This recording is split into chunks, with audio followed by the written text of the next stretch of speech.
ঢাকার দোহার উপজেলার শিলাকোটা ভেটারান্স স্কুলের বার্ষিক ক্রীড়া প্রতিযোগিতা ও পুরস্কার বিতরণী অনুষ্ঠান অনুষ্ঠিত হয়েছে। শনিবার ৮ ফেব্রুয়ারি শিলাকোটা বাংলাবাজার মুন্সিবাড়ি সংলগ্ন এলাকায় বিদ্যালয় প্রাঙ্গণে এই অনুষ্ঠান অনুষ্ঠিত হয়। ভেটারান্স স্কুলের প্রতিষ্ঠাতা সদস্য মোহাম্মদ হুমায়ুন কবির মুয়াজ্জেম এর সভাপতিত্বে অনুষ্ঠানে প্রধান অতিথি হিসেবে উপস্থিত ছিলেন কোঠাবাড়ি কলেজের প্রতিষ্ঠাতা সদস্য আলহাজ মুন্সি মহসিন উদ্দিন আহমেদ দীপু ও অনুষ্ঠানটির উদ্বোধক ছিলেন অগ্রণী ব্যাংকের প্রিন্সিপাল অফিসার মোহাম্মদ আরিফুর রহমান।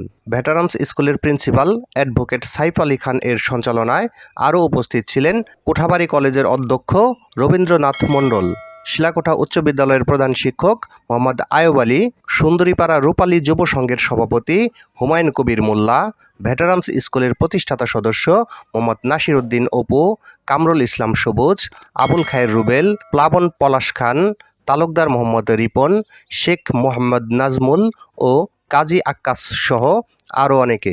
অনুষ্ঠান শেষে বিজয়ী কৃতী শিক্ষার্থীদের মাঝে পুরস্কার তুলে দেন অনুষ্ঠানে আমন্ত্রিত অতিথিরা।